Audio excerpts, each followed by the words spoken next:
என்னுடைய செயலும் சிந்தனையிலும் இந்த சமூகத்துக்கு பயனுள்ளதாக இருக்குன்னு நினைக்கிறவங்க மட்டும் இந்த மூவேந்தர் மீடியாவை சப்ஸ்கிரைப் பண்ணிவிட்டு பெல் ஐக்கான் ஆல் கொடுத்து வந்து ஃபாலோ பண்ணிக்கோங்க. மூவேந்தர் மீடியாவுக்கு உதவணும்னு நினைக்கிற உறவுகள் கீழே கொடுக்கப்பட்டுள்ள வாட்ஸ்அப் நம்பருக்கு தொடர்பு கொள்ளுங்க. நன்றி. திருவாரூர்ல கோயில் எழுதி கொடுத்தாரு. யார் தெரியுமா? அங்க வயக்காரர் பேரு. தேவேந்திர குல வேளாளர் சமுதாயத்திற்கு அங்க வயல்காரர் என்ற பட்டமே உண்டு. அதை எப்படி சொல்லுவாங்கன்னா வயக்காரர் வாய்க்காரர் வாய்க்காரர். 500 வேலி நிலம், 1-2 இல்ல, 1 வேலி நிலம்னா 10 ஏக்கர், 5000 ஏக்கர் நிலத்தை கோயிலுக்கு கொடுத்த சமூகம் நாங்க. எங்க வரலாறு இன்னைக்கு இருக்கக்கூடிய மத்திய சர்க்காரில் இந்த மாநிலத்தில் இருந்து போன எம்பிக்களுக்கோ அல்லது எங்களுடைய வரலாறு இந்த மாநில சட்டசபைக்கு சென்ற எம்எல்ஏக்களுக்கோ ஒருத்தருக்கு இருக்கிறதா? இந்த வரலாறே தெரியாதவன், எங்களை இழிந்தவன், தாழ்ந்தவன், தாழ்த்தப்பட்டவன், அர்ஜுனன், ஆயுதாடன் என்று பேசி எங்கள் மக்களை மதமாற்றம் செய்ய வேண்டும் என்று நினைக்கிறான் ஒரு அயோக்கியன் இலங்கையிலே இருந்து வந்திருக்கிறான் என்ற வேடிக்கை பார்த்துக் கொண்டிருக்குமா? சட்ட ஒழுங்குக்கு சவால் விடுகிற வேலையை அரசாங்கமே செய்யக்கூடாதுங்கிற வேற ஒண்ணும் இல்ல. எத்தனை நாள் பொறுத்துட்டு இருப்பான் இந்து தேவேந்திர மக்கள்? பொறுத்துக்குவாங்களா? அந்த எஸ்எஸ்ஆர் சுற்றில் இருக்கிறவங்க பூரா தேவேந்திர மக்கள். தேவேந்திர மக்கள் அன்றாட வேலைக்கு செல்கிறவர்கள், அன்றாட வேலைக்கு செய்து ஓய்ந்து போய் உறங்குகிறவர்கள். அவர்களை தூங்க விட மாட்டேங்கிறான், குழந்தைகளை படிக்கணும் விட மாட்டேங்கிறான். ஒரு இலங்கை அகதி அங்க வந்து ஹல்லேலூயா ஹல்லேலூயான்னு கத்திட்டு இருக்கிறான். இதை வேடிக்கை பார்க்கணுமா? இது அரச பயங்கரவாதம். அவனுக்கு ஆதரவு கொடுப்பது என்பது ஆளுகின்ற அரசு மக்கள் மத்தியிலே செய்கிற மத பிரச்சாரம் என்றே நான் குற்றம் சாட்டுகிறேன். இது அரசு செய்கிற அரசு பயங்கரவாதம் தான், வேற எதுவும் கிடையாது. பிற மதங்களுக்கு இந்த நாட்டை திறந்து விடுவது அரச பயங்கரவாதம் தான். அவர்கள் மீது நடவடிக்கை எடுக்கவில்லை என்றால் தேவேந்திர மக்கள் வேடிக்கை பார்த்துக் கொண்டிருக்க மாட்டார்கள். நீங்க வேடிக்கை பார்ப்பீங்களா மத மாற்றத்தை? நாளைக்கு இவனெல்லாம் கட்சி வச்சுட்டு எல்லா கவர்மெண்ட் ஆபீஸ்லயும் மிரட்டுவான். நாளைக்கு இவனெல்லாம் கட்சி வச்சுக்குவானுங்க. எல்லா கிரிப்டோஸ் சர்டிபிகேட்ல இந்துன்னு இருப்பான், வெளியில கிறிஸ்டினா இருப்பான்.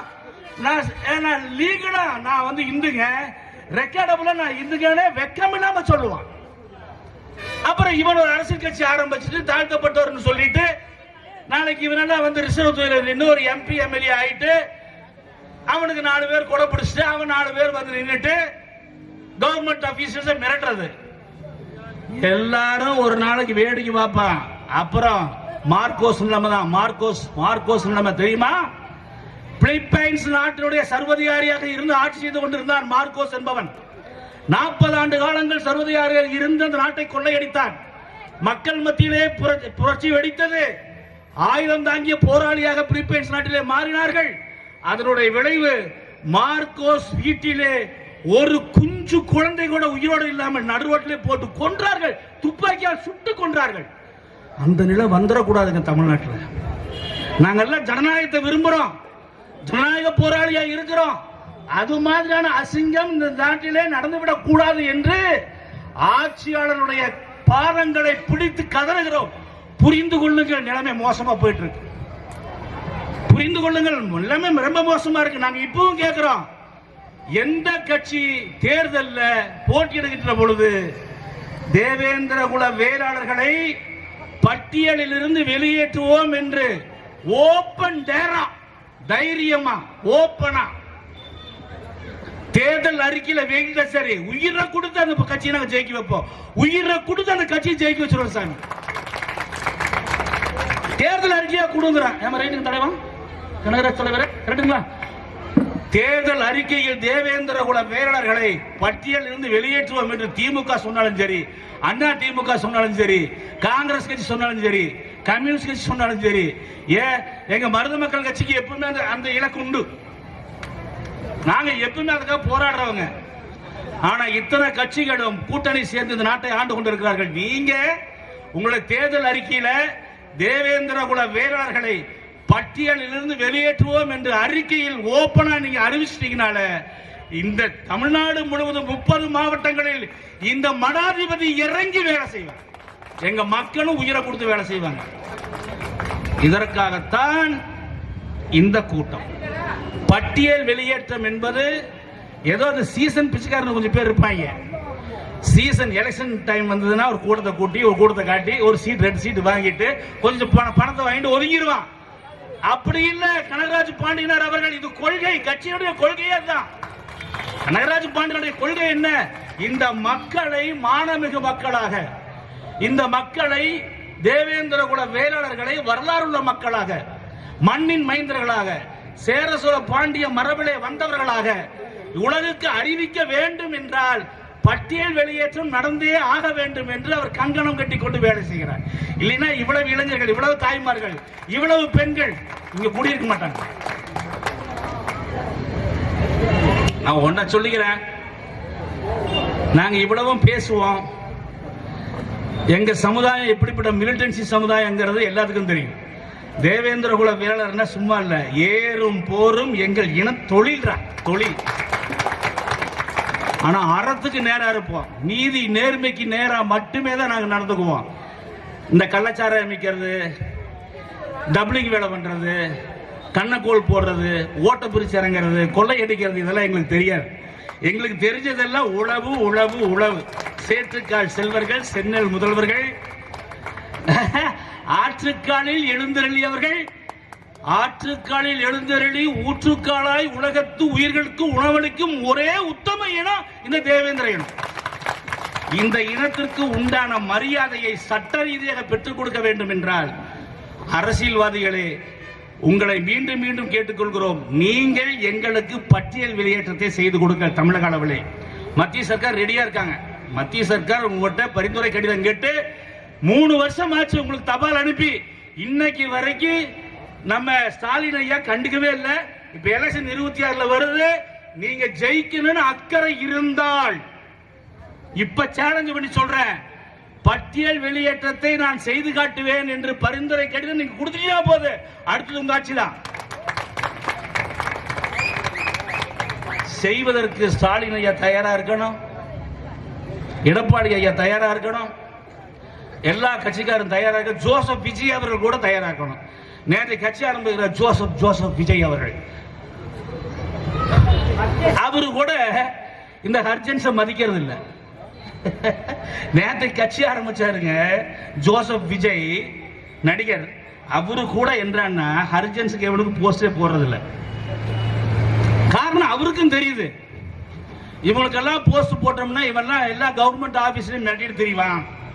எப்படிங்க கவர்மெண்ட் ஆபீஸ்ல போய் மிரட்டுவான், தாசில்தாரை மிரட்டுவான். நான் ஏற்கனவே சொன்ன மாதிரி தாசில்தாரை மிரட்டுறது, டாக்டரை மிரட்டுறது, இப்படி எல்லாத்தையும் மிரட்டி வயிறு வளர்த்துட்டு தெரியுறான். ஆகவே இவனுக்கு எல்லாம் போஸ்ட் போடக்கூடாதுன்னு நேற்று கட்சி ஆரம்பிச்ச ஜோசப் விஜய் கூட உஷாராயிட்டார். ஆகவே இனமான சொந்தங்களே, நீண்ட நிறைய வரலாற்றுக்கு சொந்தக்காரர்களாக இருக்கிறீர்கள். உங்களுடைய வரலாறு என்பது இந்த உலகம் போற்றுகிற வரலாறு. உங்களோட மக்கள் தொகை என்பது பீகாரிலே கட்டையர்களாக, மகாராஷ்டிராவிலே குருமியர்களாக, கர்நாடகாவிலே ஒகிலியர்களாக, குஜராத்திலே பட்டேர்களாக வாழ்ந்து கொண்டிருக்கிற மிகப்பெரிய இனம் இந்த இனம். 40 கோடி பேர் இருக்கான் தமிழ்நாட்டில். இந்த இந்தியாவில் மொத்த தேவேந்திர மக்கள் எத்தனை பேர் இருக்கிறான்? 40 கோடி. இன்னைக்கு அவன் சொல்றான் தமிழ்நாட்டில் மட்டும் எங்க சமூகம் தாழ்த்தப்பட்ட ஒரு பட்டியலில் இருக்குது அப்படின்னு. யார் சொல்றா? வடநாட்டுக்காரர் பீகாரி சொல்றான், குஜராத்தி சொல்றான், மகாராஷ்டிரா சொல்றான், மத்திய பிரதேச சொல்றான், கர்நாடகாவில் இருக்கிற சொல்றான். இவங்க எல்லாம் யாரு? தேவேந்திர மக்கள். ஒக்கிலிகர் என்றால் கன்னடத்திலே குடும்பர் என்று பொருள். ஒக்கிலிகர் என்றால் குடும்பர் என்று பொருள். கேரளாவில் குடும்பி என்ற பெயரிலே வாழ்ந்து கொண்டிருக்கிறார்கள். குடும்பி. இங்க குடும்பர், கேரளாவிலே குடும்பி. இங்கே குடும்பர், மகாராஷ்டிரா குர்மிஸ், சத்ரபதி சிவாஜியினுடைய கம்யூனிட்டி குர்மிஸ். ஆக தேசிய அளவிலே உறவுகள் கொண்ட, தேசிய அளவிலே மக்கள் தொகை கொண்டு ஒரு மகத்தான சக்தி இந்த தேவேந்திர மக்கள் சக்தி என்பதை புரிந்து கொண்டு மத்திய சர்க்கார் மதிக்கிறார். ஆனால் மாநில சர்க்கார் எங்களை மிதித்து கொண்டிருக்கிறார்கள். மாநில சர்க்கார் மட்டுமில்ல, இங்க இருக்கிற எல்லா கட்சிக்காரருக்குமே நாங்க சொல்றது அதுதான், எங்களை பட்டியலிட்டு வெளியேற்றுங்க.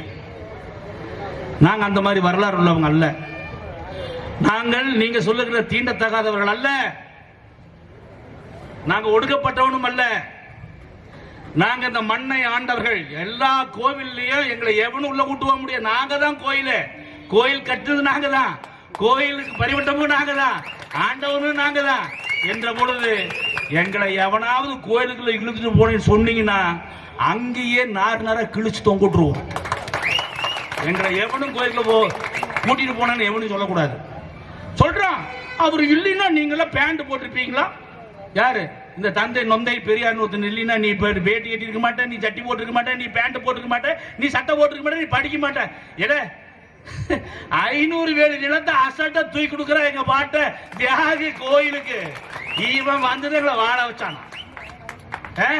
3800 ஏக்கரை வெள்ளக்காரன் புடுங்கி எங்க விவசாய பல்கலைக்கழகம் வச்சிருக்கிறான். இவன் வந்து எங்களை வாழ வச்சானா? 1000 ஏக்கரை புடுங்கி மதுரையில வந்து விமான நிலையம் கட்டினா வெள்ளக்காரன். இவன் வந்து எங்களை வாழ வச்சு எவன்டா எங்களுக்கு தந்தை? இந்த மண் எங்களுடைய, மரபு எங்களுடையது, பண்பாடு எங்களுடையது, நாகரிகம் எங்களுடையது, கலாச்சாரம் எங்களுடையது, ஆன்மீகம் எங்களுடையது. சிவனு நாங்க தான், திருமால்னா திருமல்லர், பெருமாள்னா பெருமல்லர், சிவனாடு மன்னர் தான். முருகன் எங்க மருமகன் தான். தெய்வன தேவேந்திர மாலை கட்ட முருகன் எங்க மருமகன் என்ற இந்த இந்து தர்மத்திலே, இந்து தத்துவத்திலே உயர்ந்து நெறிந்து இமாலயம் அளவுக்கு உயர்ந்து நிற்கக்கூடிய ஒரு சமூகத்தை, ஆட்சி அதிகாரத்தை வைத்துக் கொண்டு எங்களை தாழ்த்தப்பட்டோர் என்பது, அர்ஜுனம் என்பது தலித் என்று முத்திரையிட்டு பார்க்கலாம் என்றால் இனி நாறு நாரா கிழிச்சு தொங்குடுறதா எங்களுடைய வேலையா இருக்கு. அது எவனை எங்களை பார்த்து அர்ஜுனன் சொன்னாலும் சரி, சட்டம் 1000 சொல்லிட்டு எங்க வரலாறு பேசுறா மேடல, வரலாறு பேசு. பிழைக்க வந்தவர்களே, நாடோடிகளே, பிழைக்க வந்தவன் பிறமொழிக்காரனால எம்எல்ஏ எம்பி, இவனுக்கெல்லாம் தமிழுடைய வரலாறே தெரியாது. தமிழுடைய வரலாறு உலகம் முழுவதும் ஒரிசா பாலு என்ற கடலாய்வாளர் சொல்றாரு. ஒரிசா பாலு என்ற கடலாய்வாளர் சொல்றார், பல்லருடைய வரலாறை ஒழித்து விட்டு தமிழருடைய வரலாறை எழுதவே முடியாது. தமிழருடைய வரலாறு என்றால் உலகம் தழுவிய வரலாறு. உலகம் முழுவதும் இருக்கக்கூடிய தமிழர்கள் யார் என்றால் இந்த பல்லர் பெருமக்கள் தான். இவர்கள் தான் நெல்லை உலகம் முழுவதும் கொண்டு போய் விதைத்து பண்படுத்தி உலகம் முழுவதும் உணவளித்த உத்தவர்கள். ஆகவே தான் நான் சொல்றேன், சேற்றுக்கால் செல்வர்கள், சென்னல் முதல்வர்கள், ஊற்றுக்காலில் எழுந்தள்ளியவர்கள், ஆற்றுக்காலில் எழுந்தள்ளி ஊற்றுக்காலாய் உலகுக்கு உணவு, ஊற்றுக்கால் மாதிரி உணவு கொடுத்துட்டே இருப்பான். நம்ம இந்த அரசியல்வாதி மாதிரி பொய் பித்தலாட்டம் எல்லாம் பேச தெரியாது. ஆனா நாங்களும் இனி அரசியல் நடத்துவோம். அதுதான் கனகராஜ் பாண்டியன் வந்திருக்காரு. கனகராஜ் பாண்டியனார் எதுக்கு வந்தாரு? அரசியல் நடத்த தான் வந்திருக்காரு. அங்க பேசினா அரசியல் இனிமேல் இப்படித்தான் இருக்கு. நம்ம ரைட்டுங்க தலைவர், நாங்க பேசல அரசியல் இப்படித்தான். எல்லாத்தையும் அம்மனமாக்கி தோல் உரிச்சு அம்மனமா ஓட விட்டுருவோம் தமிழ்நாட்டுக்குள்ள. எங்களை பகச்சுக்கிட்டு இனிமேல் இங்க யாரு அரசியல்வாதின்னு சொல்லி அலையறதுனா ரொம்ப ரொம்ப கஷ்டம். ஆனா இப்போ சொல்றேன், குறிப்பா கவர்மெண்ட் ஆபீசர்ஸ் எங்க நாட்டுல மிரட்ட ஆரம்பிச்சிட்டீங்க. ஊடு ஊந்து எதை செய்யணுமோ அதை தெளிவா சட்டப்படி செய்வோம். கொண்டு போயிருவோம், உள்ள கொண்டு போய் ஜட்ஜோட கோச்சு லாடம் கட்டிடுவோம். எங்க ஆட்களுக்கு நான் சொல்றது, எங்க ஆட்கள் எல்லா ஆபீஸ்லயும் இருக்காங்க. டாக்டர்ஸ் இருக்காங்க, இன்ஜினியர்ஸ் இருக்காங்க, வக்கீல் இருக்காங்க, ஜட்ஜி இருக்காங்க. எல்லாத்தையும் மிரட்டில காரியம் ஆக்க முடியாது. நம்ம கோயம்புத்தூர் சொல்லுவாங்க, கோயம்புத்தூர் பாசில சொன்னா ஃபுல்லா பெடல் எடுத்துருவோம். பெடல் எடுத்துருவோமா, செம மாத்து. தமிழ்நாடு முழுவதும் சொல்லுவான், தேவேந்திர மக்களை தொட்ட செம மாத்து விழுந்துரும். எங்க ஆபீசர்ஸ் எவனாவது மிரட்டி பார்த்துக்கலாம் நினைச்சிட்டீங்க, அசிங்கமாய் போயிருவீங்க. அம்மனமா ஓட விட்டுருவோம். பாரு, இப்ப தேவேந்திர மடாதிபதி அது நான் பேசிட்டு இருக்கிறேன். டேய், நான் பசுபதி பாண்டியனார் பாசறையிலிருந்து வந்தவன். இப்பவும் சொல்றேன், உன்ன மாதிரி சிலம்பலுக்கெல்லாம் பயந்துங்க நான் கிடையாது. எங்க ஆட்ல எவனாவது ஒருத்த மிரட்டி பார்க்கணும்னு நினைச்சான்னா அதனுடைய விளைவு ரொம்ப மோசமா இருக்கும் என்று கேட்டுக்கொண்டு, பட்டியல் வெளியேற்றத்தை எந்த அரசியல் கட்சி செய்கிறேன் என்று சொன்னாலும் அந்த அரசியல் கட்சிக்கு ஆதரவு கொடுப்போம் என கேட்டுக்கொண்டு, கோனுடைய மன்னர்தம் மரபை போற்றி, கோலுடைய மன்னர்தம் மாண்பை போற்றி, குடையுடைய வேந்ததும் படையை போற்றி, மும்மாலை அணிந்த முன்னோர் போற்றி, மூவேந்தர் வழிவந்த இந்திர மரபை போற்றி போற்றி என போற்றி என் உரைக்கு திரையிடுகிறேன். நன்றி, வணக்கம். ஜெய் தேவேந்திரா.